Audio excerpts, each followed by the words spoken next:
Hello, and welcome to the Scuttlebutt Podcast, the podcast for those looking to make the most of their military service. I'm your host, Brock Briggs, and today I'm speaking with Micah Taylor. Micah did 20 years in the Air National Guard, and since retiring has gone to work in multiple other organizations hinging around service. I first became aware of Micah when she was working for Hire Heroes, affiliated with the Idaho chapter. Her and her team assisted in helping me write a kick-ass resume when I got out in 2018. I've been a fan of her and the organization ever since. Micah's message revolves around mental safety and how to promote that in a team. Military organizations are known to be strict, which doesn't exactly reinforce your subordinates raising key problems when they should. We talk through how to create an environment where that's okay while not neglecting accountability. I know what some of you might be thinking, that those are soft words. This is far, far from it. Micah brings an interesting leadership style that truly promotes internal and professional growth. Her rule is that no person can stay on her team for more than 2 years because of her awareness of how easy it is to become stagnant and continue to just ride the status quo. She believes regular rotations are necessary to continue and promote that development. We talk about how to implement that type of leadership style and a timeline you can use if you're looking to implement something similar. I think it's important to understand as a leader that your people need to continue and grow, which may at times even mean that they may outgrow you. We also talk in depth about two great organizations that she's been a part of giving back to the military community, Hire Heroes and the USO. I've personally benefited from both, and it was inspiring to talk to someone who's had an inside view at both of the organizations, both looking to make a positive impact in non-traditional ways. Enjoy this conversation with Micah Taylor.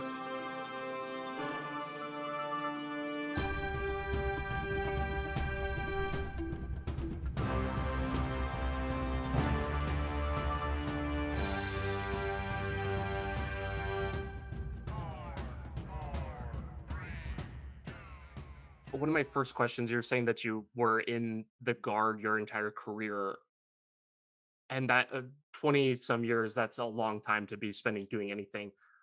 Do you think that being in the Guard was a positive augment to your life?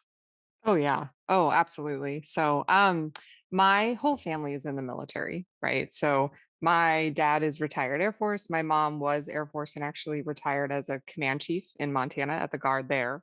Mhm. And my sister's a major. So we all we know is military. And I started out really not knowing what to do with my life. And my mother sat me down. I was 20. She's like, look, you're gonna do something. It's gonna be active duty or the guard, but you're not staying here. Typical Yeah. military family. Being in the guard has led to a lot of great direction, and it's been easy for me to say yes to so many opportunities because of the guard. I feel better as a civilian because I understand working a civilian job as a service member. And then also I understand military structure and, education, training, kind of the whole shebang with it. And it's just made me a more well-rounded person and a more well-rounded leader. I'm willing to take more risks because of my career in the guard. Mhm. Does that feel like a backstop almost? Like, if for some reason, like, is that what you're meaning? Like, if everything just went totally bad, like, at Yes. least I have At this? least I had the guard. Yes, absolutely. And there was times it did. Like, one thing my parents really instilled in us, instead of saying, "Oh, you're so lucky or you're so good at something," my mom, who's huge, like she's just an awesome person. She would say things such as, "You're a hard worker. Like you're gonna work hard, in whatever you do." And so I could always fall back on the guard to get orders, and I would do anything that they asked. I remember they're like, "Hey, you want to sand down fuel tanks for 6 months?" Absolutely. And I sanded down these fuel tanks and they told me to slow down. They're like, "You aren't going to have any fuel tanks left in about 2 months." I was like, "Oh, but you gave me a job and you told me to do it well."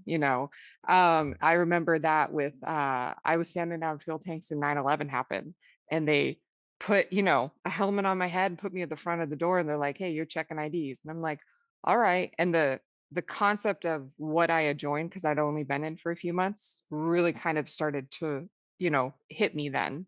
Um, and yeah, so whatever they needed, I worked safety, I worked vehicle ops, I worked LRS. I tracked down all of the vehicles at night. I would work night shifts. Whatever the guard needed for a job, I took it.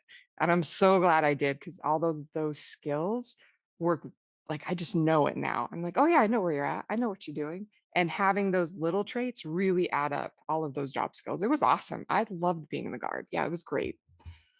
Were any of those periods that you just were describing, were any of those during like active periods, or were all of those just like your um part-time No, things, they were whatever? yes, so there's a process called MPA tours, like Manpower Association tours. So if the active duty at a base went ahead and they had someone deploy or they had someone who couldn't be there, the guard could actually come in and fill in that spot. And so the active duty could request, hey, I'm in safety. I need an admin troop. I knew nothing about being an admin troop. At that time, I was E&E, I was an electrician. But I'm like, hey, I can type on a computer. So yeah, I'll do it. And so I went in and they're like, hey, you're going to organize all of our safety material for us. Absolutely, 100%. And I just kept researching on how to do this, how to use a scanner, how to type an email correctly. Make sure you answer all the questions in your email before someone, has a response. There was just great training in it, but they were periods of full time. So altogether, I had 6 years of just full time work between spaces of college and some civilian jobs. I worked at Barnes and Noble and made coffee, like, whatever what was called for, I could do. Hmm. um, and then throughout that time, I actually met my husband at my 10-year point, and he's active duty. He's actually a chief at ammo right now here at Kadena. And my career moved, my guard career. So I really had an active duty moving career as a guard member. Wherever he was stationed, I'd have to move bases. And you're very alone as a guard member when you have to move a base. It's not like everything's already set up for you. You have to find the home and do the paperwork and find the people that will fight for you and work with the recruiters and transfer over. And it's not automatic like it is in the active duty. It's a lot more processes. So we went from Montana to South Carolina, back to Montana to Idaho. And at that point, I was like, you know what? I hit 40 and I retired on my 40th birthday. I knew that my husband's career was going to go further, and I knew I wanted to reach uh, more of a career in the civilian capacity. So I just said, okay, I'm good. I'm ready to transition, but I do miss it a lot of the times. I'm like, oh, we would not do that in the guard. It was some of my jobs. What do you think that you miss the most? um, I miss the structure. I know the guard gets made fun of a lot, like I do, but damn, that camaraderie and structure that worked together, it made sense. You were with people who were in that role for life, right? Like the guard isn't something where people switch around like I normally would do. The guard really has people there that are there forever. They're in your hometown forever. And you develop these relationships with people who are like family, people that you can go to for guidance. The ones that will go further in the career and you can lean on them to be mentors. I miss that level of mentorship. I miss that level of structure. And I've found that I've had to really make my own recipe, I guess, when it comes to structure and civilian capacity, take what I've learned from the guard and maneuver that and work with my teams on how to transition that. So yeah, it's interesting. Hmm. Do you think that structure would have been more imposing on your life if you had been active for the full 20? Because Mm. I talked to I this is like a very ignorant, like former active duty person thing to say. That's So okay. like Yeah. so bear with me. But I feel as if active, like they lump kind of like guard and reserves, like they're all kind of they're their Yep. own thing and like Yep. we're better and Ugly blah blah blah. stepchildren of the military. Yeah. Yep. Um and but the people that I talk to like look down upon or not, like the quality of life seems it almost doesn't even feel like we're fighting for the same thing because I'm like, Yep. why are you so happy, first of all? Yep. And uh, it just doesn't it almost doesn't even really compute. So I'm curious if your brief stints of active and then collectively 6 years, if seeing that was there a time where that maybe felt imposing and you're like, "Oh, I'm glad that I'm the In the guard." guard. Yeah. I think it's a choice, right? So if you think about it, active duty, they own you, in the sense like they're going to tell you what time to be there 6 days a week if they want. Um, there is definitely a sense of camaraderie and leadership as well in the active duty, but the choice of balance is more with the guard. I can choose to apply myself at a guard job, right? And just work my 1 week in a month, 2 weeks out of the year. And that's my choice. And my balance would be in my civilian capacity, whether it's to stay at home with kids or whether it's to get a full time job. The level of choice with balance on the active duty side, some of that choice is taken away. If your boss tells you to be there, regardless of what you have going on, you got to be there. So you have to tell your kids and your family, "Hey, I'm sorry I can't make it tonight. I got to work late." Or, "Hey, I'm sorry I can't make it to this. We have to work Saturday." This happens with my husband a lot. "Hey, a ship is coming in. We need to load up this ammo, right? I can't be there on Saturday. You got to take care of things." With the guard, there's the choice because you choose how much you're going to be involved in it, right? Are you going to be involved at this deployment and you're going to be involved just on this weekend? Or do you want to go, balls to the wall and join full time? That choice makes a difference in your balance. And that's why guard members are happier, because we can still be involved. We can choose to quit our full time guard job, just be a traditional guardsman, and go be happy doing something else. And we haven't lost our military capacity. We've just chosen to maneuver it a bit differently. We can find balance easier, I think. So I think it comes down to choice. That sense of agency is so important, and especially talking to active folks or whatever when they get out there, like, and I'm in this category too of like nobody's gonna tell me what to do. Like That's I right. miss that so bad, but it is so easy to forget. You signed up. This is what you asked for, Yes. Yes. and much different kind of expectations of you going into a Yes. different kind of different level like that. Yes, it took a while to get that though. I truly believe that I wish I would have joined for 6 years active duty and then went to the guard, right? I think I would have been a better person. I would have been more structured. I needed that full-time structure. You have, your military parents who are really there to raise you, right? Your supervisors and your peers, and you learn that. And I was very awkward in the beginning. I just kind of fumbled through. I was like, "Yeah, I'll do this. I'll do that." I wish I would have thought about it more. So, but that I think that active duty would have had more structure, and then going guard, I would have been a better guardsman. It took me a while to find my footing with the guard, right? It took a while to really understand what it means to be a supervisor and what it means to lead teams. My mom will say it all the time. She goes, "You're just a late bloomer." That's so true. I feel like the path to leadership would have been better if I was active duty and went guard, but I still wouldn't trade it though. I still look back and go, man, I loved what I did. I loved all the different jobs that I did, and the training. And I don't think I would have gotten that with the active duty, but I think there's balance on both ends. I'm definitely a person who loves ownership of myself and my choices, and so the guard really fit that.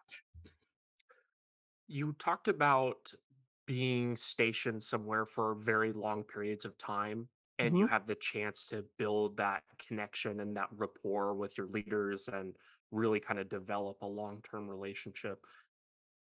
Are there any downsides to that? Oh God, yeah, absolutely.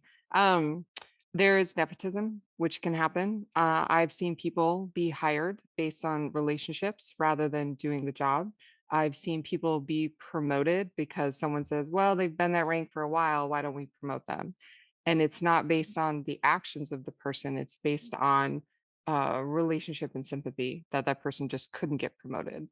Um, They've I've watched them over the last 5 years not get Yes. promoted, and they Yes, can't take looking exactly, at them right? anymore. Right? And it's like the worst thing you could ever do. There's a reason people don't get promoted. You got to do the hard work. You got to speak well and talk well and build relationships in a good way. And some people just don't do that. And it's okay. Everyone's like, "Oh, we should totally promote." It's okay if they don't promote. They don't want it. I've seen meritorious service medals not be given like be given based on relationships. Nope, we're not going to give you that when really the person was deserving. I've seen a lot of bad stuff. Even myself, with my mother, she was the command chief at the Montana Guard, and both my sister and myself were in. And I saw job opportunities that she put a stop to. And she goes, "You would work well in this office, but I'm not going to have people think that I'm hiring you just because you're my daughter." You know, and I think that was a fair statement. It was hard, hard to hear, but it was fair. She was protecting that level of relationship. Like, you're going to earn it. You're going to earn it in another place. Hmm. And so, yeah, I think relationships can be built too tight. We also, I mean, the guard knows everybody, right? If you're at the Montana Guard, if you're at Idaho Guard, if you're at the South Carolina, everybody knows everybody else's business. And it's very hard to make a mistake and then it just goes rampant at the guard base rather than, how do I put this? There's a great study out there, okay, and it talks about failure, and actually talked about Major League Baseball, right? And so when someone goes ahead and they score really well, and forgive me, I don't know baseball well, but I love this study. But they're like their batting average is like super high, and they're doing great, and then they get traded to another team, right? You're at this level, it's high level, and you get traded, and then they do really awful at the next team because the expectation was so high. And that can happen in active duty, right? You're doing really great. Man, they were just a rock star at this base and went to the next base, and wow, they're just not doing well. And the opposite can happen. If you are not doing well, your batting average is low, you're not doing great at the base. And then you go to another base and you're like, wow, you were really great. We're going to give you more opportunity. That opportunity to shed the old base and go to the new one, shed the old team and go to the new one makes a difference. If you don't have that in the guard, if you're always there, sometimes you could never get under that dirt that was created. You can never get over a mistake. It'll always be brought up. And that can be really hard. So there are definitely pros to being part of active duty. And there are negatives as well with the guard. Yeah, it seems like those are both ends of the spectrum. Like you Yes. said, you've got those types of issues there. Yep. And I think that in a way, too, being so tightly knit and like having those long-term relationships is good if you've got people that have a mindset of holding people consistently accountable and raising the Yes. bar, because Yes. it just becomes the kind of like good old boys club like Oh, really yeah. quickly. And It's so but then fast. on the other side, on active, it's like depending on your at least from the Navy side, you've got different like job titles, and there's a different time period at which you will stay at a unit based on what job you're in. So like mine was 3-4, 3 on shore duty and 4 to sea, but my partner's hers is like 5-3. So but then there are some that are like it's only 2 years. So how do you even really get enough time there? It takes a year or two just to even get Yes. kind of integrated and get like on a track and start Yep. moving on that. So it's like you're kind of damned if you do, damned if you don't.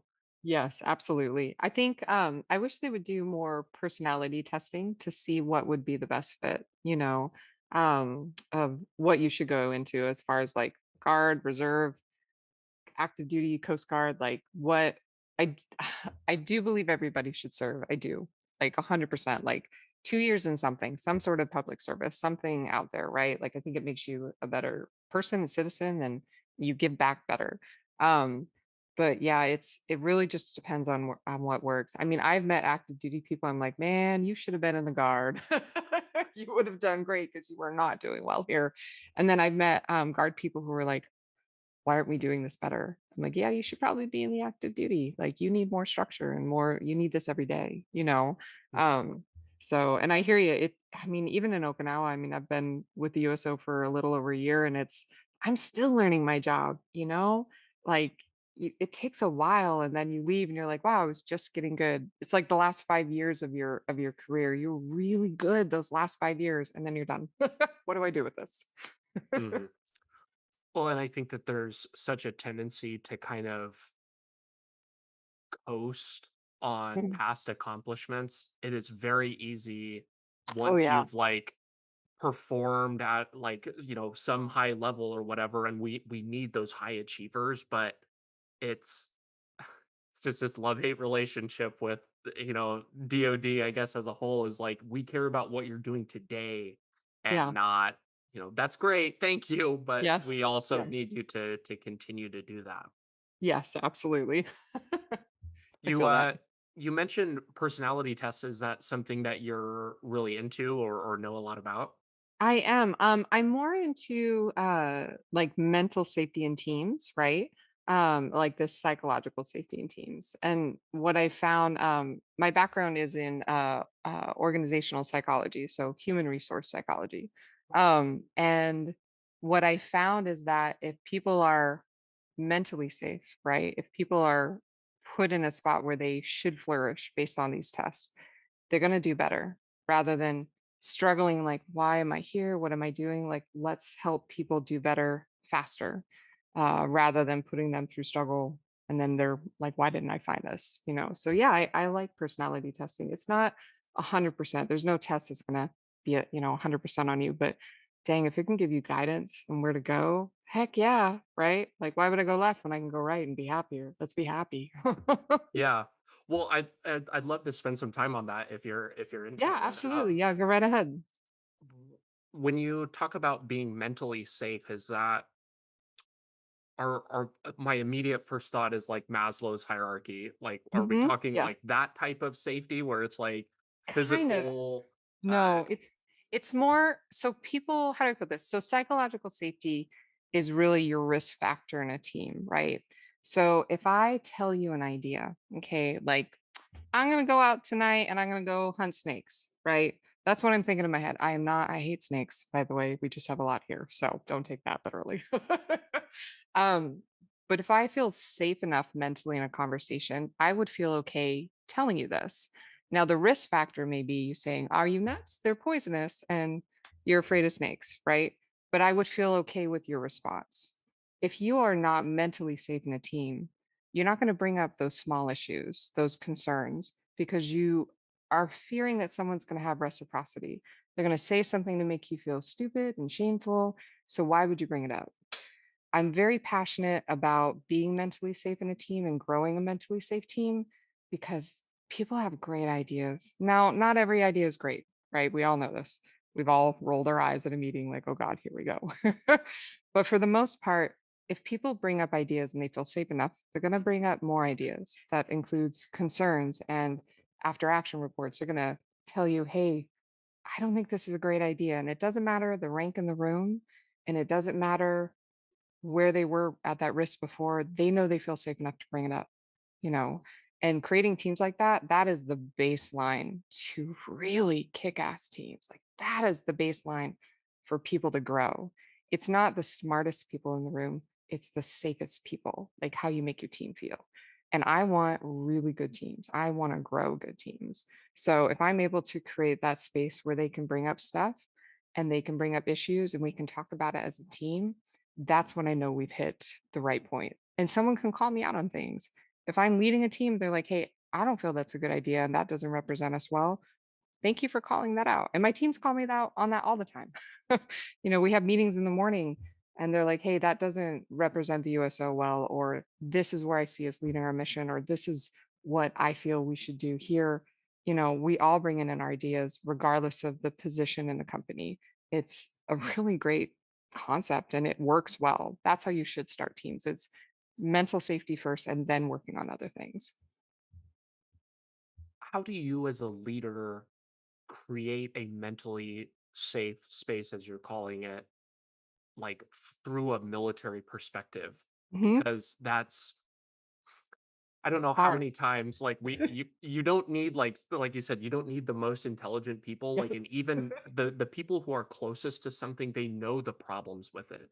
Yes. But and they know when something goes wrong. I so many circumstances I remember just working on equipment or we're out to sea and like something goes wrong and it's like all the E3s just like standing around looking at each other like, Yeah. what do we should we say Yeah. something? Like Because you're afraid. you're afraid. Like Yeah. and certain there has to be a certain amount of fear that is healthy where it's just Mm. like, Yep. okay, I need to like I this is my ballpark to handle or whatever. But so I think that military culture is kind of geared to not support that. Hmm. but I do think it's important. So, how do military leaders create that on their team? Well, the first thing is your team size matters. That's the first thing, right? So if you have a team of two, it's a risk of two, right? So I'm only taking my risk and your risk. But every time you add someone in, it multiplies that risk, right? So instead of speaking to one person about an issue or a problem that I solved, right? You saw something that broke on the ship and you're like, oh God, what are we going to do? It's easier to tell one person than it is three people, right? And four people. You ever go to a commander's call and they're like, hey, anybody have any questions? And like nobody raises their hand because you're like, I just want to go. There's also a risk factor for mental safety. Are you going to be that idiot that asks a question and everybody else already knows the answer and you don't? Like nobody wants to feel like that. Mhm. My advice is to keep teams small, right? If you can feed a pizza, that should be your team size. The Army's really good at this, no more than 10 on a team, because that's pretty much the max on a risk for mental safety, right? So keep your team small. Also, set your expectations. I tell my team right away when I first got there, I told them, I'm not here to create a nice environment. I'm here to create a safe environment. It's safe to bring up ideas. The final idea is mine. That's my job as a leader. But I want to hear all the ideas. And we're going to discuss this. But you can't take offense if your idea doesn't work, right? Mental safety doesn't work on being offensive. It's on being open-minded and growing, but understanding that a good leader has to make a decision. And just because yours didn't get made or your choice didn't get made doesn't mean nobody likes you. All it means is there was a better choice, and that's okay because we're all learning from it. I use this really good example. If you are working in food safety, right? And someone goes ahead and they notice that there's a food that is expired. It's this little airman, and she goes up and she tells her supervisor, hey, guess what? This is expired. And the supervisor doesn't want to get in trouble. She'll say, what are you doing? Put that away. It's fine. Don't worry about it. So she puts it away. And then people get sick as they go through the line, right, for food. That airman is the one who gets in trouble. Is she ever going to bring up an issue again? No. And it's a big deal. That small item is a big deal. So you have to treat your people with respect. You have to understand that you are the leader, but you have to understand you cannot do anything well if your team isn't mentally safe. You have to encourage it. It's constant encouraging. It's constantly me saying, hey, thank you for bringing that up. It's constantly saying, wow, what do you think about this? And reversing questions back. What would you do in this situation? Listening to ideas, making sure I'm meeting and communicating with my team constantly. We have meetings every morning. One, because we like each other. We actually like hanging out. I think that matters. But also, I want to know about their day, their decisions that they're making, and give them the flex to just do their job, but also provide that coverage. I will have my teams back, and they know this. But they also know that my expectations are set. So if you're going to be having mentally safe teams in the military, setting those expectations truly matter. There's a great book by Amy Edmondson, and it's called The Fearless Organization. And she's like the godmother of psychological safety. And for anybody who wants to make a really good mentally safe team, that is the one that I would go to. That's what I would start with. But yeah, team size, expectations, constant encouragement. Working on workplace trauma matters too. You may inherit someone on your team that had a really crappy supervisor. They're not going to speak up. They've learned their lesson, and you have to encourage them and tell them, you know what? I know you had something bad happen to you, but that's okay. We're going to work slowly on this issue, and I want to hear you and your ideas, and I want to lead you in the right direction. So where do you want to go? So I think all that matters. I want to get into some of the jobs that you've held throughout your time in the Guard, but I want to kind of take that and hear how that might everything that you just said might differ in a civilian job. Hmm. Why how would you approach that differently from the military lens to like To a civilian. traditional civilian job? I think I would actually approach it the same way, but my expectations would be a bit different, right? So in the military, right, I still would have the same steps. I would still set my expectations. I would still talk to my team. I would still recognize workplace trauma, right? Managers are asked so much more than just to manage tasks. We're asked to manage people and tasks and deadlines. Um, I would go ahead and ask, first of all, I wouldn't keep track of time. I don't with my team, right? If you're 5 minutes late, I'm not worried. I'm not looking at the clock. I'm looking what you do with the time that you have at work, right? You're working hard. You need to leave a little early. Go leave. I don't care. You did a good job while you were here. The pressure of, wow, it's got to be 5 minutes and I'm going to be late. I don't know if the military allows for that, right? You need structure in the military because you're following a mission, and that mission, fly, fight, and win, right? There may be people dying. You need to be on time. In the civilian capacity, that anxiety of being on time doesn't have to apply. It's a very hard transition. I will say. Even now, I excuse me one second. I have one staff member, and she's if I were to say late, she's probably about 15 minutes late, but she drops her kid off at school and she talked to me about it when I first got there. I was like, yeah, it's fine. But the anxiety of my military service, I'm like, man, it's 8 o'clock. Where'd you go? And then I remember, no, you're I gotta turn civilian. in the muster Yeah, report. yeah, right. I'm like, we're not going to turn in a 341 here. No, I'm just kidding. But I think, you have to constantly check yourself. Um, I would say with mental safety, when it comes to civilian, it's okay to be kind, right? It's okay to be understanding. I think people forget that it's really hard to be a jerk at work. Like you got to put a lot of effort in, right? And sometimes they feel like the military will sit there and be like, I'm going to be mean on you. I'm going to make you a better person. It doesn't have to work that way in the civilian capacity. You could just be good. You could be a good person. You could listen to people and do the best that you can, and know that regardless of their actions, your intent and actions you are responsible for. You can't help what people do, but you can help what you do. Um, you know, Being mentally safe is constantly asking my team, what are you doing to better your career? What education are you getting? What jobs have you looked at? I set a very high standard that I only keep my team with me for 2 years. And then that's it. First year is to build up, right? You get to know your job. I make you better at your job. We work on things together. And then the second one is, what are you doing to improve to get out of here? Right? Why are you with me more than 2 years? I'm not doing my job as a manager and leading you in the right direction if you're with me more than 2 years. And I have one she's getting close. She goes, no, I love it here. And I'm like, yeah, but you're too young to not be challenged. You're too early in your career to not, right, have that heartache. I need you fighting for it. And she's great. She's working on her master's, and she's like, I signed up. We're good. I said, okay, once you're done with your master's, man, you're out of here. Go find a different job. Here's the door. Like, goodbye. Absolutely, right? Because my teams will stay, and I need them to improve, to grow, to be better than I am, and then get out of here and go do good things, right? It's not about comfort. It's about your buy-in, and it's about you're safe enough now. Go make a better team. Go make your own team. So I kick them out. It's a good way to put it. I think that there is so much uncertainty in the world, and part of who we are as human beings really search out a sense of safety. Yes.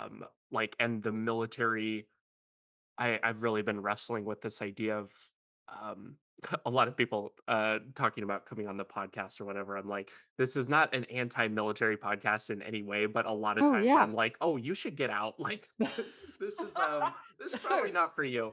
Um, I love that. I think people don't say that enough. Like, dude, it's okay. right. It's okay not to make this a career. Like, there's nothing wrong with that. I've counseled people, and I'm like, hey, it's should I get out? Yeah, if you're asking, get out, and it's okay, right? You're gonna be fine. Yeah. Well, and you are going to be fine, but that goes back to that sense of safety thing.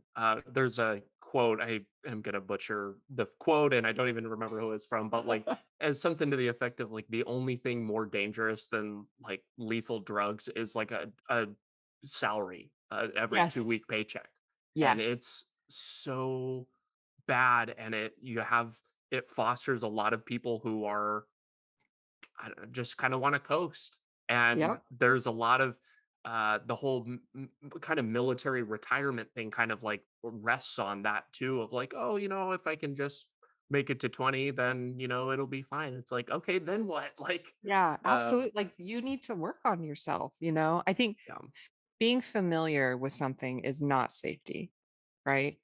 it's just comfortable. You know, uh, being safe is knowing that you can take a risk, right? So my parents, I talk about them a lot, they're good influences, but my mom, she would tell us all the time, she's like, you'll never be homeless. I'll always have a home for you, but get out there and go do something. But no, you'll never be homeless. So I felt safe, but I had to take risks. And in the military too, like you have to take those risks. If you don't apply yourself and want to promote, if you don't take that test another time, even though you failed that promotion test a few times, if you don't take it again, you'll always wonder. I don't want to wonder. I just want to know I either did it or I didn't do it. And hey, I failed, but cool, I tried. Like that was worth it. And my teams are safe, but I'm also going to make them uncomfortable. I'm going to push them out. It sounds like you put a fair amount of thought into the track that you have like laid out for people that come to work for you. You Mhm. know the Yes. timeline, you know what Yep. the can you like maybe like walk me through what Yeah. that looks like? Hey, like you said the first year is kind of building the base, the second year, what kind of things are you expecting and maybe how to implement some of those for people who like that idea as managers? Oh, absolutely. So when I meet with everybody as a team, right? And I set my expectations. This is what I am as a manager. This is who I am. I also set communication expectations. This is how I communicate. I am an audio communicator. I will always speak before I'm going to send an email. If you see me send an email, it's probably going to sound kind of harsh. I don't mean to. I'm trying to set that emotional expectations as well. And then I ask each person, how can I communicate best for you? You know, how do you best get information? And one of my staff members, he's a retired fighter, excuse me, and he's just awesome. But he is direct and to the point, which I love. And he tells me all the time, he goes, "Show me how to do it, and then let me do it. Watch me, and then leave me alone. Let me figure it out." Cool. And we work like that. He too writes really harsh emails. So we're working on this customer care. And then the other person is like, I want you to coach me. I want you to really, when we communicate, offer me advice and help me. All right. As a manager, I need to make sure I'm matching those expectations to my team as individuals, not as a team as a whole, but what do they need? And then I sit them down one by one. I'm like, all right, where do you want to go? And we have these conversations. They're called red thread conversations, right? And red threads are things that you do super well. Like you are an expert at this. And I find out what they love and what they're experts at. And then those green threads are like, man, I think I'm good, but I'd like to talk to an expert. And I try to match those red threads and orange threads to other threads so they can learn. What do you need out of this year? And we go ahead and we have meetings. We have monthly meetings. My team never is ever surprised when we have our reviews, right? Or halfway reviews and our 1 year review. They're never surprised. They know exactly where their numbers are. They know exactly what we talked about. They know the issues and things that they need to work on. It's never a surprise. I would hate to go into a meeting and sit there and go, wow, I didn't realize I was doing so bad. I want my team to always know where they're at. And throughout that time, I find out who they are. I find out about their families and their kids and their life, or if they don't want kids. At the halfway point, I'm like, all right, you've been here a year. Cool. Sounds good. What do you want to do with your life? I know we've talked about this and I got to know you. I know that you are a single mom and you need to support your kid. And I know that you're working on your master's. All right, what are you going to do with your master's? And then we start making connections. All right, let's get your LinkedIn profile. Let's get your resume going.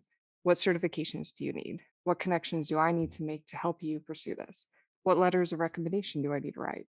How can I make you better so when you leave here, you're the best that you can be? And then they usually just answer. And I try my hardest to help them meet that expectation. It takes time, but I think it's a terrible thing if we don't encourage our people to do better. And then bring me the next person. Let's replace you. Let's replace that person, bring in the next one. Let's do good things for that person. So yeah, that's how I usually leave them. What is the best example of the worst response that you've had to that? Oh, yeah. I'm really happy. I'm good here. No, we're good. Okay, then why are you here? Right? You're good. That's cool. People can become very complacent very quickly in a position, and complacency can lead to a lot of missed opportunity. No, no, I'm okay. I'm good here. Great. But I know they're going to look back and be like, man, I should have tried for that. I should have done that. Now, buy-in matters, right? So, Jason's a good example of this. He's a retired firefighter, right? He already has that paycheck coming in. He's set, right? He runs the operations of my center. His buy-in is different, but he still wants to promote. He still wants something. He just doesn't want the traditional path. So we're actually trying to create him a different path. All right, you love operations. Let's get you in operations. You want to deal with people? That's okay. We're going to deal with operations. So there's always progression. If someone came to me and they were, no, no, I'm good. Why are you working? Just for a paycheck? That's not going to help with inflation. That's not going to help when your mortgage is raised or you want to buy a house or something happens and you meet someone and you married or you get divorced. Let's prep you that if you need to do better, you have all the skills that you need to. And if you want to chill, that's okay. But you got to find a different team after 2 years. I'm going to make you move, right? Because I can pile on work. I don't want to do that. I want to pile on excitement, right? Right? So you're I can make it a bad environment if I want. I don't want to do that. I want people excited. so you're of the mindset that like you're gonna be a better person or I'm gonna ruin your life. Like, Absolutely. Absolutely. Right. Because that means I made it too comfortable, yeah, you know, and I'm not out for that. I'm out for a happy work environment, not a nice one. I want people happy. I want their buy-in, right? If you give people a good environment, damn, they work hard. It takes a lot of work to create a toxic environment. I've seen some people work very hard at this, and I'm like, this job is not that bad. Why are you yeah. making it horrible? Well, and it's I think one of the big challenges there is you gotta get that buy-in, but every single person is motivated by much different things. And Yes. so you're kind of needing to create this like synthetic carrot that's out in front of them, whether that be, a bigger paycheck or more schooling and you're forcing people to have conversations that they've never had before. People might Yes. say that they're happy or whatever, but you start asking those questions of, okay, so if you're still working this job in 40 years, making the same paycheck, like you'll be happy. Yeah, Very few absolutely. people will like some people will really dig their closet and I don't know, they may You're so need a stubborn. different For type of what? might need a different conversation from Yes. a licensed professional, but Yes. yeah, it is so tough because everybody has got something different that they want. Oh, yeah. But that's why you have to know your people, right? So if you have personal buy-in, right? If you personally are connected to an organization or a thought or a mission or anything, you're going to have company buy-in, right? So, and that's part of my job too, is to figure out why are you here? Why this job? Oh, I really love helping military veterans. Cool. Guess what? There's a million jobs like that. Why are you here? You know? One of my staff members, she's absolutely awesome, but she's like, I grew up at this USO. This is my USO. Cool. That's the best buy-in ever. I'm still going to kick you out. I'm either going to promote you or kick you out because you've been here too long, you know. But it's awesome that you'll always be connected. You'll have that brand right with you. Um, yeah, I think people do suffer from workplace trauma, right? So I talked about that before, but if you know you're good and you're safe and you're just like, I'm just gonna keep my head down, I'm just gonna work, I'm gonna enjoy my life outside of work, that's all I'm gonna do. That matters too. You know, let's draw you out. People have dreams and aspirations, and somewhere in the workforce they may have died. Let's bring them out. You want to go be a DJ in Mexico? Be a DJ in Mexico. What can we do to get you there? Also, good managers provide opportunities. What classes do I know about? What books should those people be reading? I bought my whole staff Brene Brown, Dare to Lead, and we go through it. And I'm like, what did you learn from this book? Oh, it's homework. Yeah, it's homework to make you better. You know, get out there. I listen to podcasts every day on management, and I'm trying to check myself to make myself better for them. You know, because I want them to succeed. It's a huge rush when you see your people do really good things and you're like, damn, that's awesome. You know, and you know that, you know, selfishly, you had a part of that. You had a part of pushing them. And I love that. That's like the best feeling. So, yeah, even if they're complacent, we're moving them. You sound incredibly hungry to learn, and I think that the mark of somebody who in my mind who has truly made it somewhere with themselves personally is there's like all these different levels of satisfaction, and it's like, oh, being good at something and then like making money, and then there it just kind of like tears up to kind of more and more complex, and the top of that to me is when you want something so bad that you can't help but just shove it down other people's throats and say, "You are Yes. also you're Yes. gonna come with me," Yes. and like, Yes. um, you're gonna be better, and like that's Yes. people like that are very inspiring. So I think the world needs more of you. Oh, thank you. Thank you. I appreciate that. Yeah, I'm super passionate about it. I want people to do well, truly. What were some of the jobs that you held during your time in the guard? Oh man, I feel like I held every job that they offered me. So I started out as E&E, right? So I went to F-16 electrician and then the 15s. I have to say, I was the worst electrician that you have ever seen. I was just terrible at this job. I got my 7 level, which is great. And still, I did not know how that happened. I think I just hit a zone and I was like, all right, let's just get it done. But throughout that, so that was my guard time, right on the weekend. The full-time jobs that I held was anything that they offered with those MPA tours. So I sanded down fuel tanks. And then right after that, I went ahead and I went to vehicle ops. And then I went to, with vehicle ops, I actually helped track. Um, so it was Maelstrom. So all of the missiles that were moving around on all the cops that were going everywhere. I just worked the nighttime shift. And they were just telling me to have this big old map of Montana. And I was like, all right, let's do it. And then right after that, I worked vehicle maintenance. So they're like, hey, you want to work on some cars? Cool, let's work on cars. No clue. No clue. I said yes when I shouldn't have so many times. But it was cool. It's like, yeah, let's wash cars. Let's work on it. Let's do what we can. Um, Still learning how to change my oil to this day, actually. You'll be surprised what it does not absorb, but cool.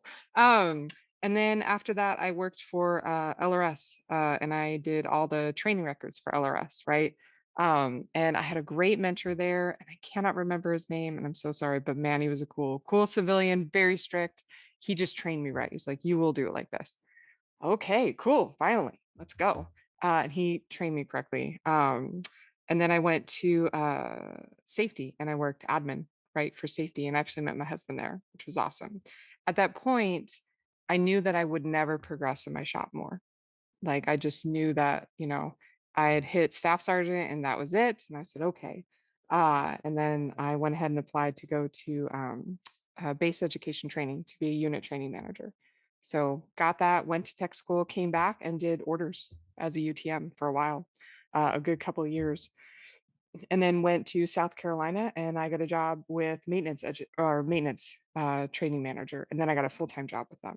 So I was like, yes, I made it. My goal was to do this, and then my husband got orders.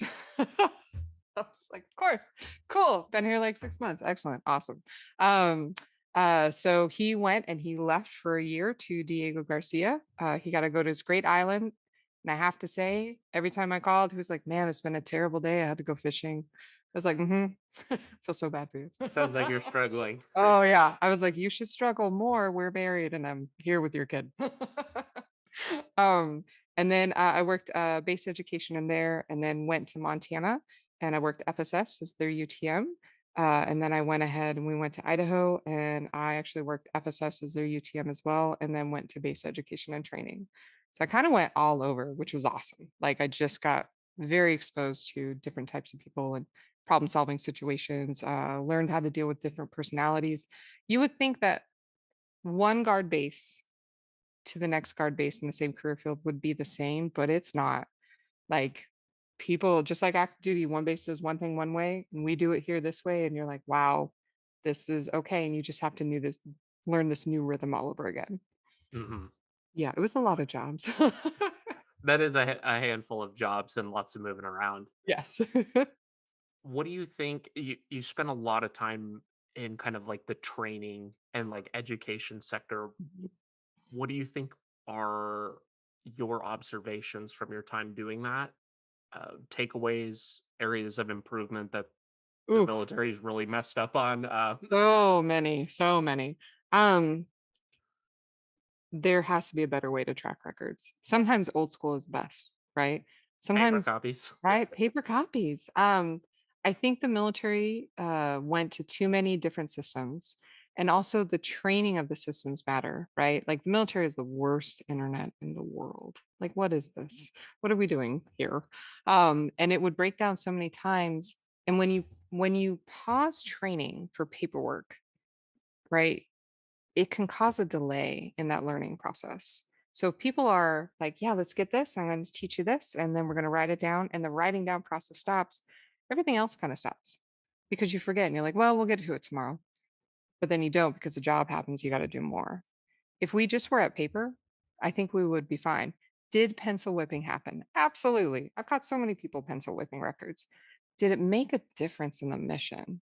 No, actually, the mission got done. That's the goal, is to complete the mission, right? So let's go back to paper copies. Let's have integrity with it. That's core value. We got to have integrity. And if we don't, are we willing to accept that risk? Just because it's digital doesn't mean it's better. Sometimes it's a lot harder, and you're only as good as the resources you have. And if that resource is the internet, or if it's on the computer and you can't get it done, why are we using it? So yeah, I think the systems, man, I felt bad for everybody. And they changed so much without having proper training, without sitting people down and saying, hey, this is how you do it. Let's walk you through. Let's answer those questions one on one. Awesome. Now I'm going to train the next person. Is it tedious? Absolutely. Does it help in the long run? 100%. So why aren't we doing it? Does that make sense? Like, Yeah. yeah, yeah. Paper records all the way. There are so many organizations that really struggle with that. Hey, we want to do these like big long-term goals and objectives, but don't want to put in the time and training and the Yes. systems, importantly, to actually prepare and do something over the Yes. long term. It's Yes. like, oh, well, this one thing happened and like we have to take care of this right now. It's like, well, people just need that instant gratification of like, well, hey, this is getting in the way of our long term. Well, this has to be done. Like, Yep.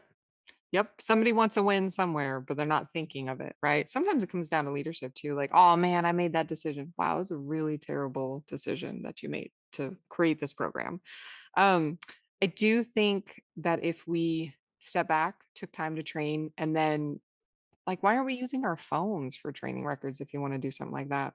Like, why go on the internet? Like, hey, I trained on this item. Cool. Did you check it off? Awesome. And then everybody just inputs the data at night and downloads it. Like, what's wrong with that? So yeah, I feel your frustration in that. And so many stopping points when it could be better for training. Even at like organizations, even with hire heroes and USO, there's training stops that I see. I'm like, why are we doing this? We didn't hire idiots. We know how to do this. Why are we training on this? And that's what I keep thinking in my head. There's a really great job called a UX designer, right? And UX researcher, and they research customer flow. And I wish the military would put more thought into customer flow, user end flow on items. And that way they'll be able to just make it better for everybody. Wow, this system works great. I don't think I ever heard that. And I don't know if you heard that as well, but I've never heard that in the military. Wow, this is a great system. No, man, it's usually frustrating. no, I'm gonna like open up 3 programs, go to Yes. like some weird Yes. 10 Yep. backlinks and like Take me kind of 20 minutes to open a computer. Like, what are we doing? We're right better than finagle it this. around.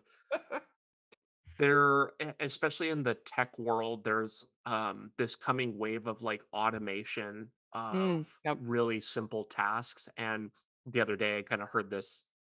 It wasn't really a hot take. I think most people would probably agree with it, but a job of like an automation expert, like they're, and I think that the military needs maybe not that specifically, but people that are dedicated to understanding these like repeating processes that people constantly like the Yep. records thing, records management, all of that. Like somebody needs to just sit down and have it be their job to Yes. make this Yes. a better thing. Either that 100%. or they need to remove the barriers for civilians to kind of like or maybe veterans or whoever to build the right tools for them. Yes. Well, and I think personality comes in on this as well, right? You don't want someone who's so structured that they can't see outside the box. You actually want someone who's super empathetic. I feel what this person's going through, right? Sometimes it's hard to find in the military, empathetic people. They don't normally make it the whole way, for the 20 years. It's too harsh. But if we had someone who was empathetic working through those programs or those problems, they would understand all the capacities. Like, hey, this person may learn this way or that way. Let's make this as easy as possible. Like, let's make the buttons noticeable so you can just enter the data. Like, let's make the systems work. I love that idea. I think that's awesome. There should be a job just like that. There's also kind of, again, not a raggy on the military podcast, but I have never felt less creative and inspired to, like, make things Yes. better than when I was Yes. in. Like, Yes. there's literally no incentive to do it. And Yep. everybody comes to work and just bitches every day about Mhm. this, all these different problems, and but, like, nobody really has the motivation or drive to, like, work on it, and I've found that as I'm out now. My partner is still in the Navy or whatever, and I like am finding these passions of like this doesn't even affect me anymore, and I still And you're want to still bring there. that Yes, service. you're invested.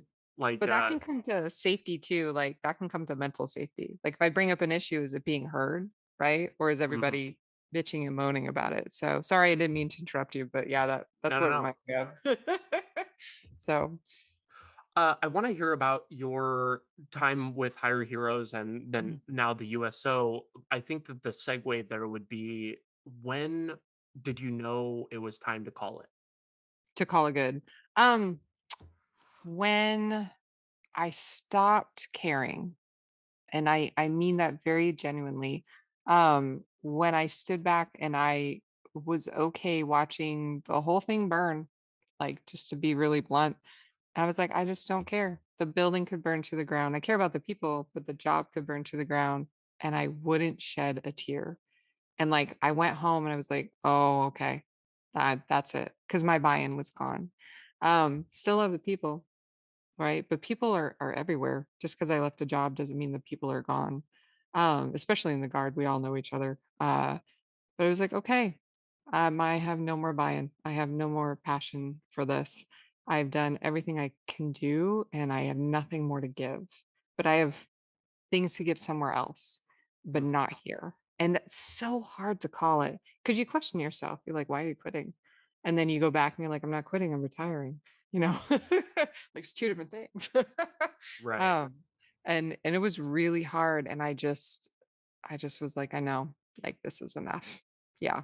So One of the last episodes I did was with this sergeant major in the Marine Corps who's still active, and I talked about him getting out and when that was coming time. And he said, this is the getting out question is kind of a tug of war rope.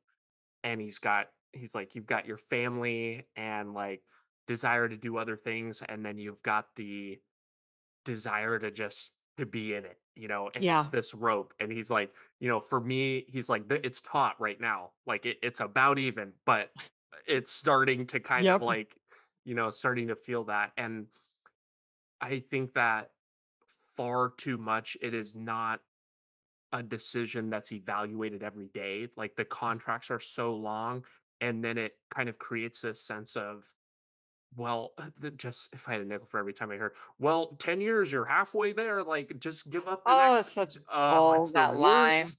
It's the absolute worst because it just, if you already, if you're at year 8 and you have to finish through 10 or whatever to before Mhm. your enlistment is up and you've already lost that, Yep. why would you dedicate another 10 Yep. years to something that you hate? Yep, because Like, you will you're, never do a good thing there. You really won't. It takes a lot to come back from that, right? You better move and find a good team to make that happen. Mhm. That man, you lose that buy-in, it's not just burnout. It's like you've lost part of yourself and you're willing to give it up. It's yeah, I feel it. How did you get hooked up with Hire Heroes, and what kind of did that look like for you as a job getting out of the service? I did not know that I wanted to work with veterans. I just knew I wanted a job. Right. And I was like, cool, I'll do whatever I need to. One of my friends told me about Hire Heroes, and she was like, you should sign up with them. They'll help you with your resume. And they really are the best in the business at civilian, like transitioning military employment. They really are. They don't do anything else but that. And that makes them the best. They're concentrated in that effort. Um, and I knew I was going to start my master's program. Also knew my husband was deploying. And I was like, all right, I got to do something. I cannot sit here. I need purpose. Right. And I love my family, but and people don't talk about this enough, but it's not enough. Like, it's not enough. I am not my child. I love my child. I am not my child. Like, I need something for me. Um, my mother would disagree. She wishes I was stay home mom. Oh, I hear it every day. Micah, you should just stay home. But anyways, so I went ahead and my counselor at that time, Shelly, she was amazing. She goes, hey, we have a position open here. I love talking to you. I think you would be great as a team member. You have to get your LinkedIn profile set up. You have to make sure your resume is good to go. I was like, okay. So we went ahead. She worked on my resume. I worked on my LinkedIn profile. No idea what LinkedIn was. I was like, wow, I'm really annoyed by this as a veteran. Like, this doesn't work at all. Typical stories, right? Yeah. I have learned my lesson. And I applied and went through 2 rounds of interviews and got the job. And when I tell you that this company was amazing, my husband's deployment got moved by 2 days.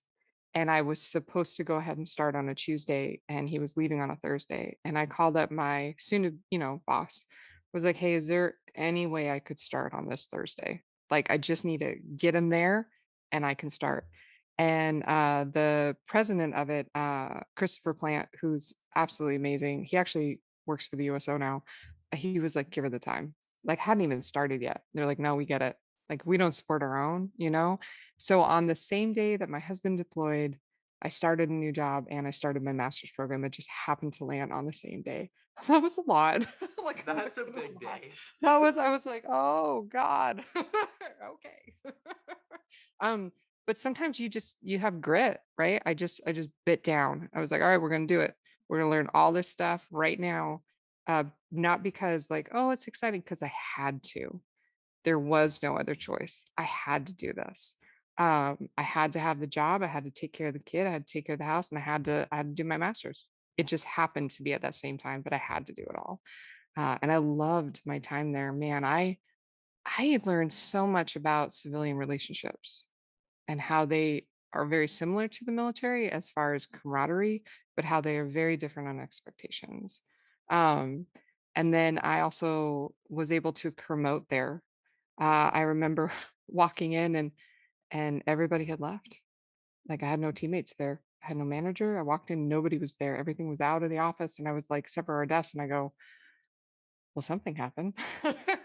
And someone forgot to tell me that there was this huge change in the team, and I was the only one there. And I was like, oh, cool. And I just, at that moment, I knew, I'm like, just do your job, make your calls, talk to your people, do your job, call the funders and tell them, hey, guess what? I'm still here. Right? We're going to do good. Called my 2 bosses above me. I was like, hey, I'm here. I'm working. Oh, no one called you? Nope, but I'm working. Because that's all I knew. Right? Do your job, do it well, work through that system, work hard, and then go home and hang out with your family. Like, that was my system. So, and then I applied for the job as a manager. I remember Christopher showed up and he's like, he kicked people out of the room. He's like, you're not going to talk. I said, cool, let's talk. Right. I'm not afraid of a good conversation.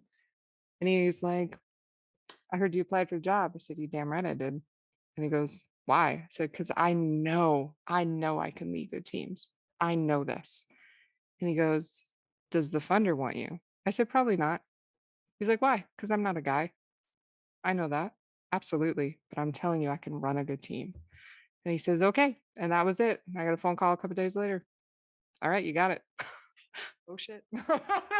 Let's do it. That was good, though. I learned so much. Yeah, It's funny looking back on some like really pivotal moments, and you've got like kind of the choice to just like give in and like throw in the towel, Oh, or it's yeah. like Oh, it's time to yeah. like rip the Yeah. band-aid off And and no one just would get it. blame you Yep, nobody for that. would. Yeah. Yes. What was your role at Hire Heroes? It kind of maybe across both positions, the entry one and then the manager role. What were kind of like your responsibilities, and I maybe just talk a little bit generally about what Hire Heroes does, and for anybody who hasn't heard of them, kind of talk about their offering and Oh, how yeah. it might be beneficial to people. Yeah, absolutely. So, Hire Heroes is an organization that will help military veterans and spouses with employment. So, the big thing is they actually don't do employment placement. But they're gonna go ahead and write your resume. They're gonna get you career counseling. They're gonna help you with your LinkedIn. They're gonna help you with the cover letter. They're gonna help you with resources. They have job fairs. They're able to go ahead and help you with courses through Coursera. They have everything that you need. All you have to do is sign up and provide them your documents. And documents are your EPRs. Those are usually the best, those performance reviews. You could do a DD 214 if you want, and they know your career, right? One of my jobs was to go ahead and call up veterans and spouses and say, hey, you signed up for our services. I'm here to help. Tell me about yourself. What do you want to do? How do we get you there? Right. And those are the conversations I have with my team now, but learning that skill made such a big difference in like leading. Um, and oh, I would have the best clients. I would have the best clients. And they were so grumpy sometimes. And they were so frustrated. You could hear them. And they sit back and they're like, man, I've been out of the military for 6 years. I cannot find the right job. And I remember thinking, oh, but you haven't left. Like you're still there in the military. You're still thinking like the military. You're still in your job. You still wish it was what it was. You haven't left to transfer and get over. You're still in this period of like, I want my civilian job to be the military. That's not how this works. You need to leave it mentally, have this kind of desert period, and then transition into being a civilian. Companies that understand veteran employment, they get it because they're trained on saying, I know where you're going, I know where you came from, let's lead you where you need to be. They understand that. Um, I would have some people who would cry on the phone, and all they needed was a job. They needed to make ends meet. Um, I had one who called me 6 times and he could not hold a job to save his life, but he called and he asked for help every time, and I was there every time. Okay, cool. Can't be a bus driver. Okay, let's get you to something else. And he didn't have a lot of skill set, but the desire to work was there, right? He just needed help getting there. I would have people of high rank, right? Lawyers who went ahead, and I was like, oh, hey, why are you calling me? I need help. Cool, let's help you. Military spouses, God, I love them. They were great. Like, and man, their job was so sporadic, most jobs, right? Oh, I worked here and I did this and I did that. And there were such career gaps, and they were afraid to speak of it. And there's a great study by resume.com, and actually shows if you talk about that career gap, you're actually more likely to get hired. Like just be transparent up front. Let me know what happened. What did you do in the meantime? You had to do something. Nobody's just sitting there doing nothing. How did you help? How did you work? How did you volunteer? Um, so part of that job was just getting them to the point. And the best thing in the world is when they call you and they're like, I got a job. And you're like, yes, best day ever. I never want to hear from you again. I want you to keep that job and stay well and do well. I thought all of that was so worth it. Like, I love that. Um, as a manager, I led a team of transition specialists. And so we really just, part of our job was great. We worked with the funders at Albertsons, and we met up and had a beer and called it good. So at Hire Heroes, part of the job was to meet military veterans. And this was only specific to Idaho. This didn't happen anywhere else. Mhm. And we work with Mission 43. Which is a veteran program throughout of Idaho. They work with employment, education, um, and they were absolutely awesome. They were so great. People got jobs by having a beer. I guess that's a good way to put it.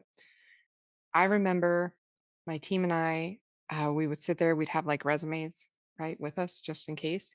and we would meet employers and we would hook them up with people looking for a job, and they would get the job there. They would have a beer with them. Man, come on in. You sound great, because they're relaxed.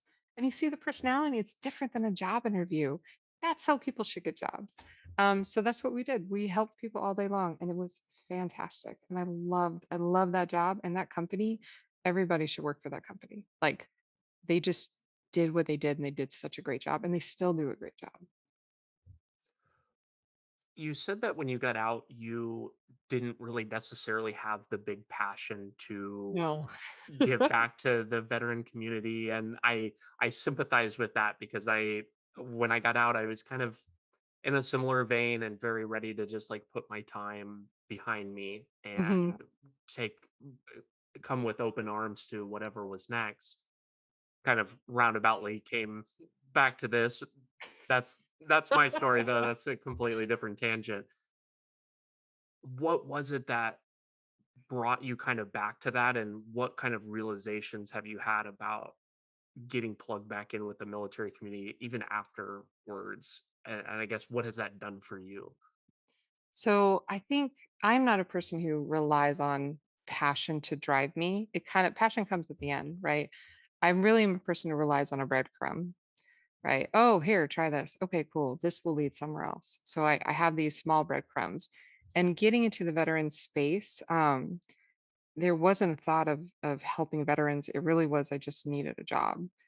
When I got more into it and I started speaking to people, I recognized that everybody kind of had the same outlining story, right? I was this, and now I don't know who I am, and now I need to be something to get somewhere.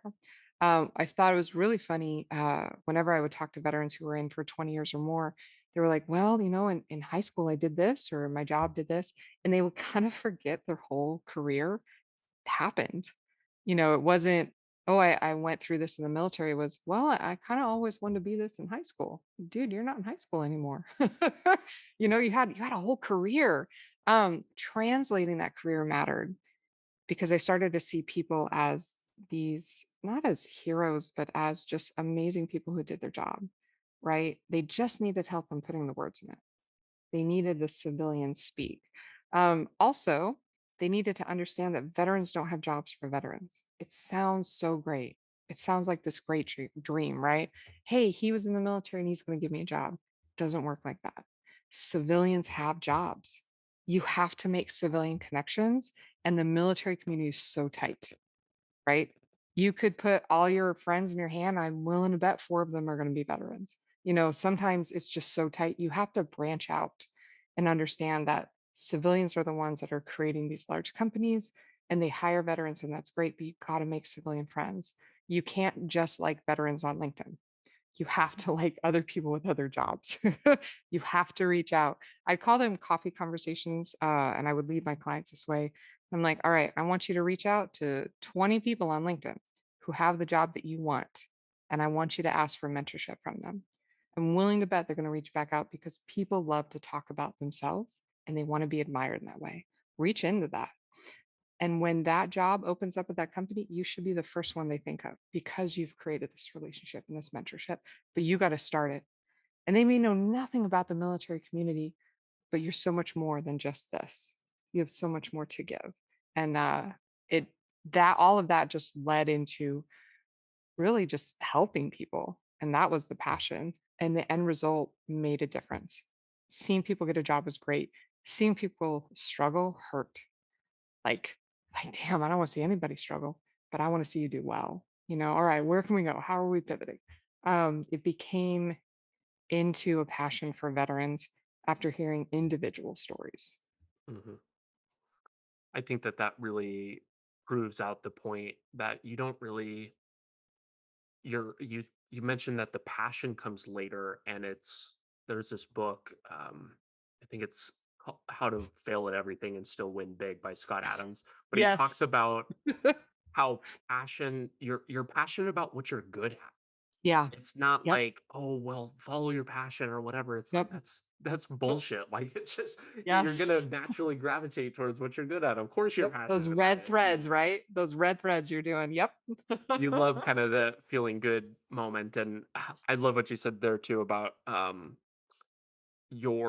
the fact that you have served at one point is not the grounds to be hired indefinitely just without question.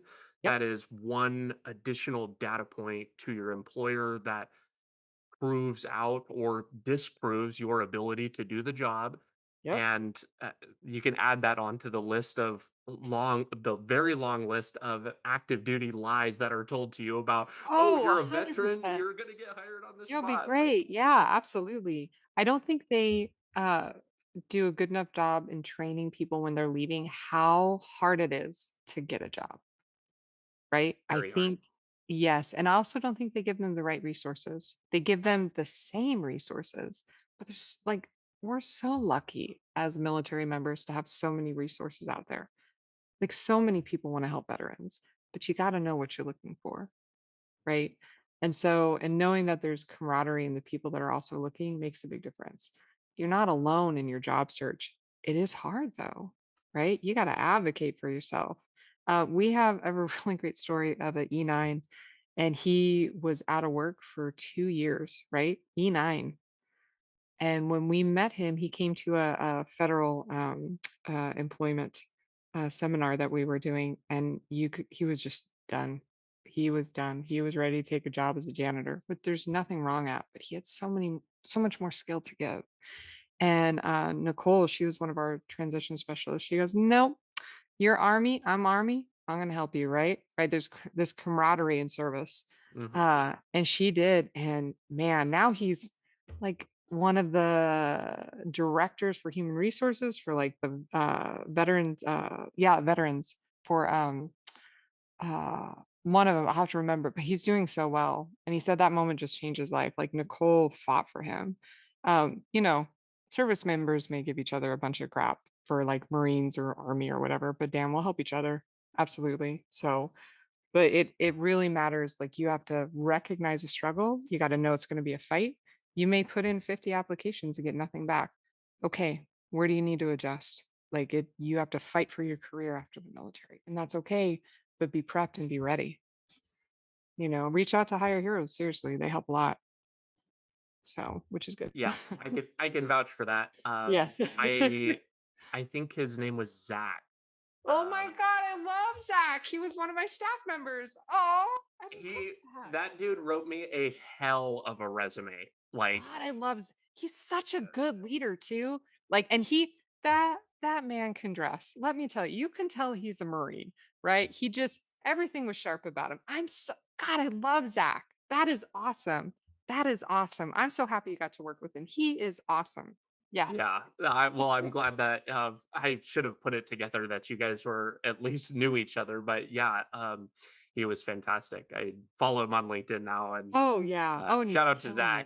it. Uh, Yes. Oh yeah, Zach, you're still awesome. Even though you had an energy drink at training that day, but still, you'll know what that means. you've mentioned a couple things that people can be doing about getting their LinkedIn profile going and reaching out to mentorship, or like reaching out for mentorship to people in kind of the prospective jobs. Both very, very good things.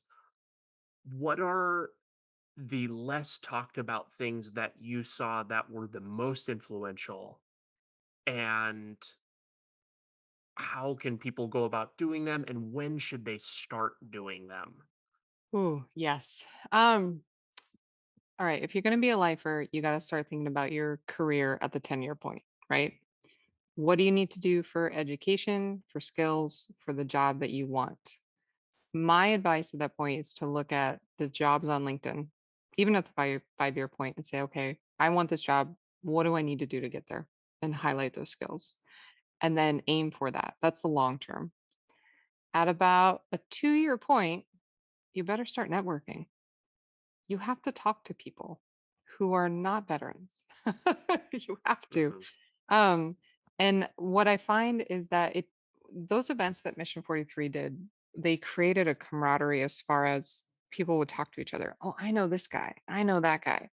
You're not going to get a job unless people know you, or at least it's very, very difficult for that to happen because word of mouth and recommendations matter. Hey, do you know this person? Yeah, they're awesome. You should definitely hire them. Oh, great. Thanks. And you're going to go into that interview with a better chance of getting a job. You know, you have to network. You have to go to the meet and greets. You have to go have coffee. You have to ask people how they're doing. You have to go volunteer. Oh my God, volunteer is amazing. Absolutely amazing. If you volunteer with my organization, I'm going to recommend you more than anybody else. You volunteer with the USO? Absolutely, because you already get it. You already get the mission. I don't have to train you on it, right? I can't train on that, but I can train you on your job and your tasks. That's cool. But getting the mission and already have that buy in, absolutely. You have to kind of know what you want. And it's okay if it transfers and it changes. It's okay to say, wow, this didn't work, but I kind of found this in this journey. That's okay. Be flexible with it. Don't be so rigid where you just stop if it doesn't work. One of my clients wanted to be in a hospital administration, right? That was a job, that was a degree. That's what he was going to do. 5 interviews later, nothing. What do I do, Micah? Stop applying for that job. Like, stop. Find something else. Lo and behold, he got a director position at Hertz. All he had to do was be flexible. He had all the skills. He just needed to let it go. It doesn't have to be so rigid. And the other advice is be kind to yourself. It's a long, hard journey, but don't beat yourself up. Just know you got to push to the next one. It will be okay. You will find a job. It's just not maybe going to look like what you thought, but it could be something that you want, if that makes sense. So, Yeah, I think too strict of a scope on, oh, like this is the only job title for the yes. only organization that I want to work for. Yep. Like there will be nothing that sets you up for failure quicker than that. Oh, yeah. Yeah. And people have those conversations like it's a hard set goal. Dude, be flexible. It's okay. Right. Right? Yeah. It doesn't have to be that hard of a goal. It could be, and it's good to have goals. It's good to have that. It's also good to be kind to yourself and adjust. That Mm. matters. And people really they should network more. 100%. You know, people want to hire who they know or someone that they know. I my hope is that one of the byproducts of this podcast is that people will be exposed to people in different career tracks, and Yes. I've already had like multiple people like, oh hey, I like reached out to this guest Yes. and they are like doing this or whatever, and I'm like, yes, that's That's exactly what you need to be awesome. doing. Like Yes. that's the good thing. And I I love that thing about the expectations piece. It sounds so negative to say that, but it's like it, you honestly just need to try 1,000 things, and it like Yes. doesn't matter if Yes. like one or two of them aren't like 900 of them aren't going to work, but and you don't Yes. know. It's there's kind of this weird serendipitous moment that kind of comes when it's always something that you never would have expected, and so you Oh, need to be, absolutely. for the thing that you wouldn't expect to happen, you have to try things that you wouldn't normally do. Mhm. And that means applying to different jobs that maybe aren't totally the one job at the one place that you want. Absolutely. Getting out of your comfort zone.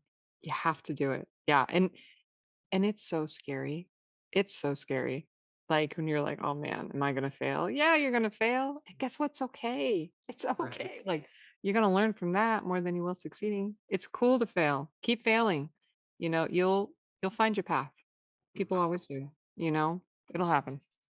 Well, and taking those moments of failure, and if you are able to capture what the learning experience is really quickly, like if Yeah. it's just, hey, we're not interested in hiring you. Why? Is it just Yes. not have enough experience? Or like if you can even just get one thing and like Yes. over the course of like 10 job applications, you're going to learn a lot Oh, yeah. about why you weren't hired for said role. Oh, yeah. I do wanna add, and it sounds so old-fashioned, but it's good manners. After a job interview, have your thank you notes, like a handwritten note. And I know it sounds like ridiculous, and there's gonna be some hiring manager out there like, "It's not worth it." It's so worth it because I've seen it happen. I've seen people say, "Hey, I got your note. Like, I remember you. Like, this matters." Like, yeah. Absolutely. So good manners still matter. The power of the handwritten note Yes, is yes. unbelievable. Like it's also one of those things. It's I'm burying the lead a little bit here, but the I send a thank you card to everybody that I have on the show, and for like I don't know, 70% of the people like you don't whatever it means nothing or whatever, but those other 30%, it is like you have like literally made an impact on their life. Kind of, they're like, Yes. this is so cool, and like the people, like you said, the people that Yes.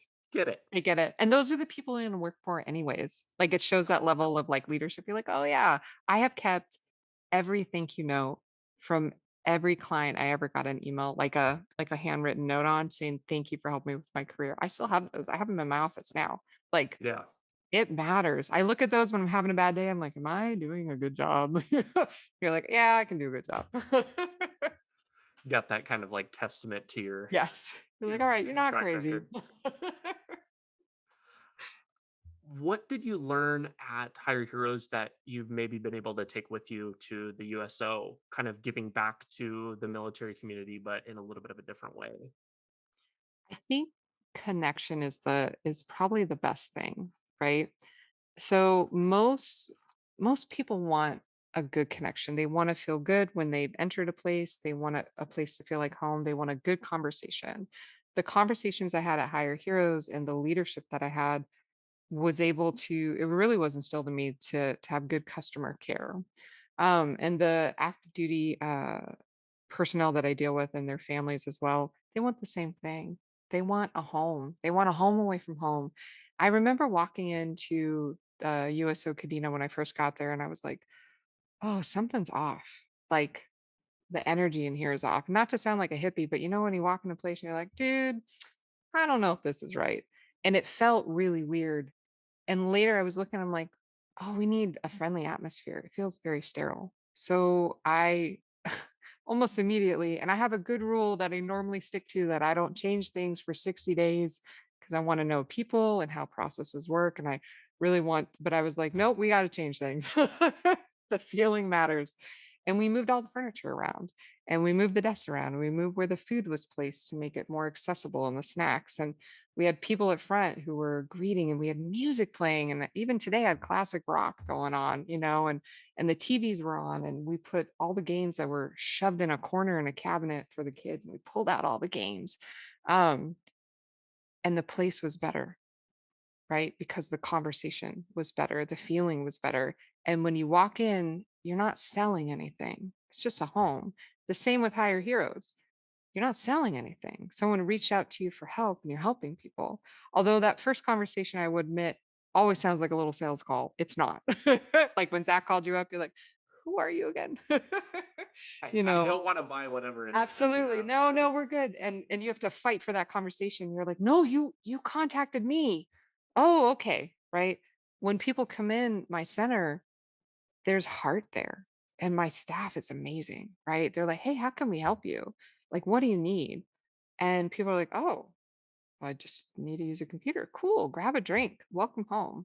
So that's really how it transferred over is that customer care, you know. How does the USO foster that feeling of service from the people that work there to and get that into them so well that I you could talk to anybody that's been on active duty that has at least graduated boot camp.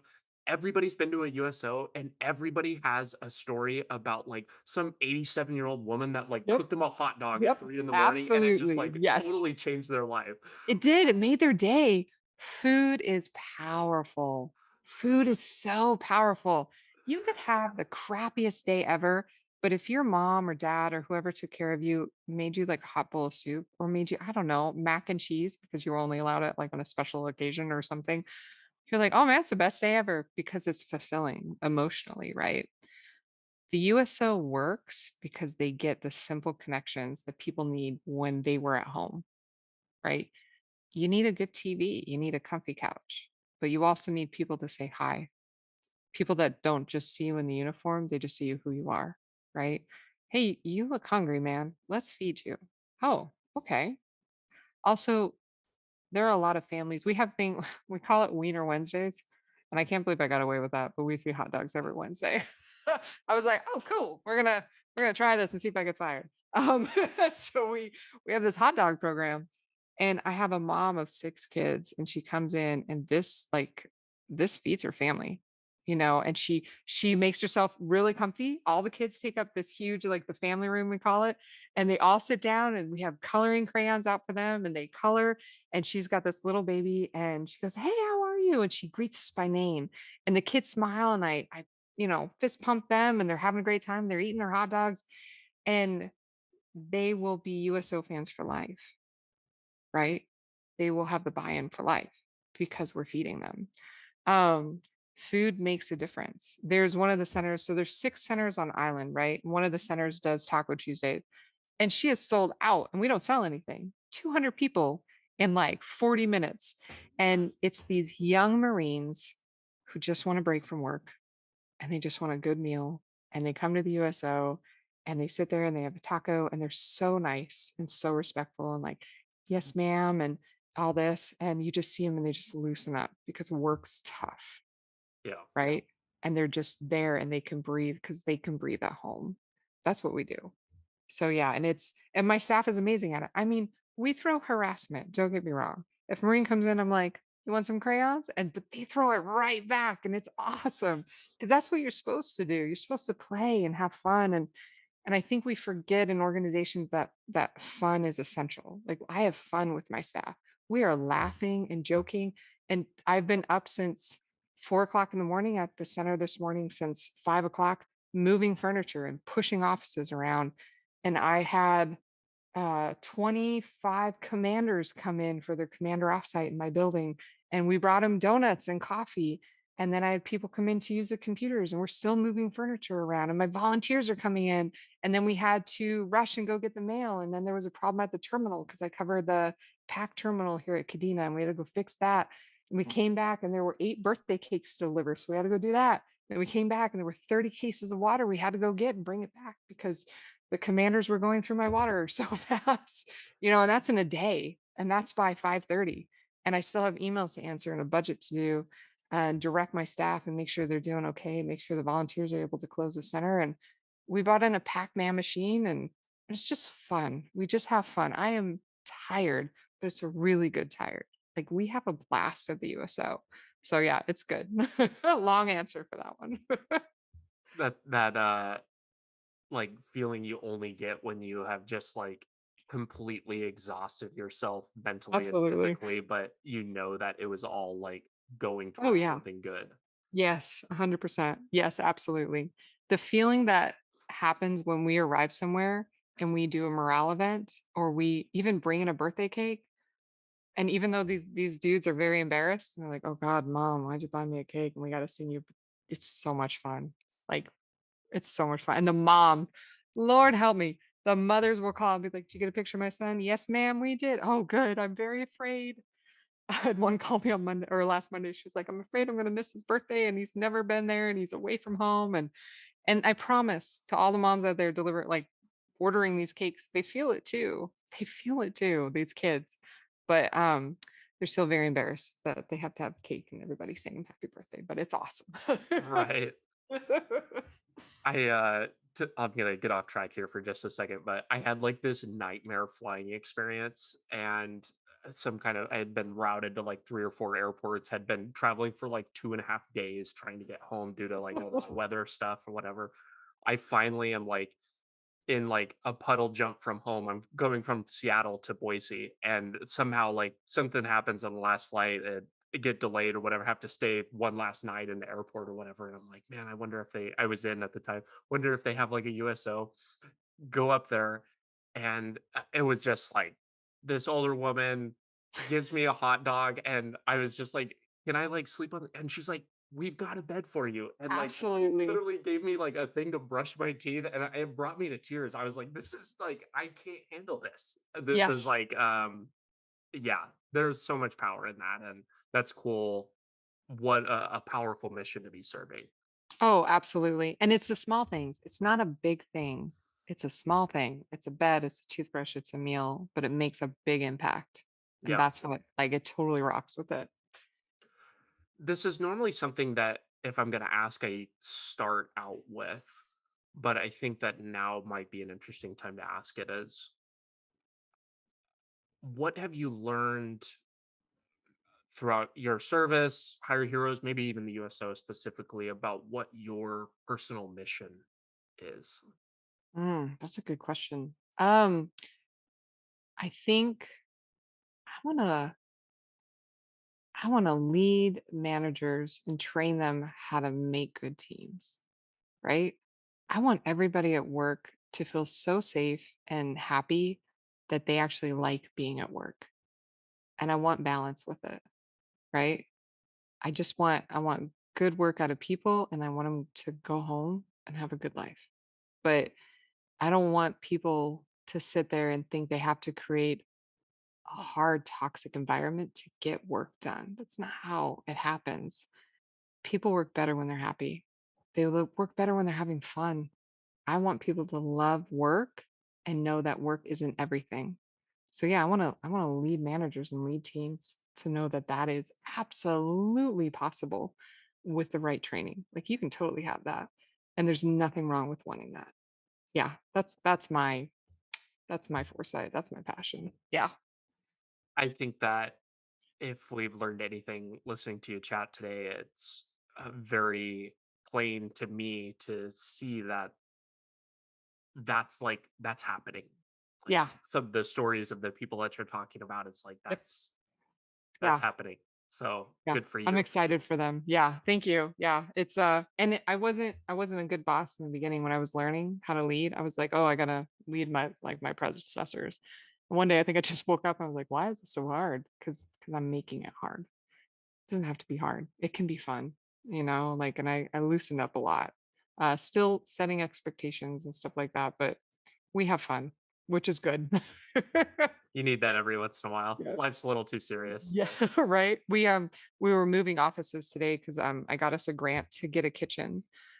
We need a kitchen so bad at our USO, and I wasn't asking for much. I think I was asking for 5 grand. I'm like, I don't care what it looks like. I just need a stove to make meals because every meal I have to buy for people, and it costs a lot of money. But a kitchen would save us. And so we're moving offices around, and I asked my staff, I was like, hey, do you ever hear me in my office? Because we're switching. And they go, no, the only thing I hear is you laughing really loud. I was like, oh, that's fair. And I'll have people in my office and they're like, what is her meeting about? I don't know. She's laughing. That's what they keep telling them. Must be Even the hard something good. conversation. That's right. Like even hard conversations you can laugh at. Like it's all good. My final question for you is what is it that maybe service members, current or former, need to hear that haven't? That you have worth and value in any space, right? But you have to have ownership of it. Like you have to know yourself, right? Worth matters. Telling your people that they're worthy and you believe in them matters. And and every veteran has a space. Every spouse has a space. Um and you better believe it. Like you have purpose and you have drive and you have worth and value. That's what I want them to know, Like nobody's worthless, I promise, right? But you will find that value within yourself, but you gotta like just go find it. You gotta just do the hard work, right? Take the adventure and say, all right, close my back, let's go. You'll find it. You'll find your worth and value. Yeah, 1,000% that. This has been a really, really fun conversation for me. I appreciate you taking the time to chat with me. Where can people go to reach out to you, learn more about you, anything you want to plug or point out? If you're in Japan, especially in Okinawa, come to USO Kadena. But if you're not, definitely just on LinkedIn would be great. Micah Taylor. So I think that would be the best. And I don't know. I'm really into veteran employment and space. I post a lot about that. And yeah, I'm up for any conversation. So I've had so much fun too. This has been a blast. It really has. Thank you so much. I really appreciate it. Thank you. Thanks so much for tuning in today. Your listenership helps me better educate people like you and the rest of our nation's military, both past and present, on building a successful life outside of military service. If you're looking for more ways the top vets are leading more effective lifestyles, building businesses, and using the resources designed specifically for you, press here for a selection of some of the best clips. Be sure to like this video and subscribe to the channel to stay up to date, and I will be talking with you soon.